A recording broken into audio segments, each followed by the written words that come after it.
Hi, hello and what's up guys? It's Mr. Fayaz and you welcome to my channel Fayaz Vlog. তো সবাই কেমন আছেন? আশা করি সবাই অনেক অনেক বেশি ভালো আছেন। তো আজকে আমরা যেতে চলেছি আন্তর্জাতিক বাণিজ্য মেলা। তো চলেন যাওয়া যাক দেখা। তো ভিউয়ার্স, আজকের ব্লগটা সবাই লাস্ট পর্যন্ত দেখবেন। আমি কখনো ব্লগের মধ্যে বলি না লাস্ট পর্যন্ত দেখতে, কিন্তু আজকে দেখেন ব্লগের লাস্টে ইন্টারেস্টিং কিছু আছে। আর দেখতে দেখতে চলে এসে পড়ছি আমাদের গাজী সেতু। আর এটা হচ্ছে আমাদের রূপগঞ্জ থানা। আমাদের থানার সামনে রোডের কথা কি বলবো, এখন তো তাও ঠিক করছে তারা। আর আগে যে একটা অবস্থা ছিল, আর ইন্ডিয়া ছোট ভাই ব্রাদার ফুটবল খেলতেছে। আর বিকালের যে একটা মিষ্টি রোদ, এত সুন্দর ওয়েদার, আর যে একটা রোদ পাইছি আমরা, আজকের যে ওয়েদার বলার বাইরে সুন্দর। আর এই দিক দিয়ে যাওয়ার সময় একটা ডুপ্লেক্স বাড়ি পড়ে। ডুপ্লেক্স বাড়ি আসলে সবারই ভালো লাগে। আর এই দিক দিয়ে বক বক করতে করতে এসে পড়ছি 300 ফিট এক্সপ্রেসওয়ে। যারা যারা গুলশান বনানী অথবা বাড্ডা থেকে আসতে চান তাদের জন্য রয়েছে বিআরটিসি বাস। আর বিশ্বাস করেন রাসেল ভাই, যে পরিমাণ জ্যামেনে লাগছে মনে হইতেছিল আমরা বাণিজ্য মেলায় না, কুরবানির গরু কিনতে গরুর হাটে যাইতেছি।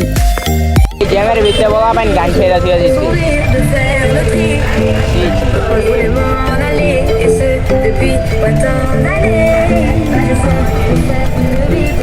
1 hour later. একটা ঘন্টা যুদ্ধের পর আসতে পারছি, তাও এন্ডা ফুল রোড জ্যাম অবস্থা পুরা। অনেক কষ্টের পর বাণিজ্য মেলার দেখা পাইলাম। যে পরিমাণ ভিড়, আগে যদি জানতাম যে এই পরিমাণ ভিড় হইব, বাপ রে বাপ, কানে ধরলাম হইলে। বিশ্বাস করেন রাসেল ভাই, ঢুকার পর মনে হইতেছিল এটা আমি কই আইছি, মাছের বাজার না গরুর হাট কোনটা। আর যেই দিক যাইতেছি ওই দিকে খালি যাতা, যে দিক যাইতেছি ওই দিকে খালি যাতা, যাতা ছাড়া কোনো কথাই নেই। কি কম ওর মায়ের বাপ। আর ছবি তুলবেন তো দূরে থাক ভাই, কিছু কিনবেন ওইটাও পারবেন না, যেই পরিমাণ দাম। একটা খাবার খাইতে যাবেন ওইটাও পারবেন না। আর সিরিয়ালের কথা তো কিছু বললামই না, আধা ঘন্টা 1 ঘন্টা খাড়ায় থাইয়া পরে নাকি শুধু মেনু দেখতে পারি। ভাবছিলাম ভাই ব্লগ ক্লগ করমু, ছবি টবি তুলমু, খাবার টাবার খাইয়া রিভিউ টিভিউ দিমু। এনে গিয়া মনে হইতেছিল আমি কোন সময় এই জায়গা থেকে বাইরমু, ওটা নিয়ে আমি টেনশনে আসছিলাম। আমার ব্লগের চিন্তাধারার এই পুরা খেলা দিছে ভাই, কিচ্ছু করার নাই ভাই। এনে যেই টাকা খরচ করছি, এই টাকাটা দিয়া যদি আমি ভালো কোনো একটা রিসোর্টে যাইতাম, 10টা মিনিট টাইম স্পেন্ড করতাম, ওটাও ভালো হইতো ভাই।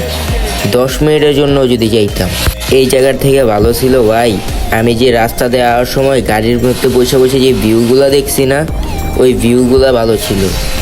মানে কি বলবো, ওই জায়গায় কি ছিল, কিছুই ছিল না যাওয়ার মতন, দেখার মতন একটা কিচ্ছু ছিল না। কয়েকটা বিদেশি স্টল ছিল, এই তাও ইন্ডিয়ান। আর আজকের ব্লগটা এতটুকুই। এটার ব্লগ কমো না কি কমো ওটাও বুঝতেছি না। আর মনে হয় না এই টাইপ ভিডিও আমার পেজে বা ইউটিউব চ্যানেলে আসবো কোনো দিন।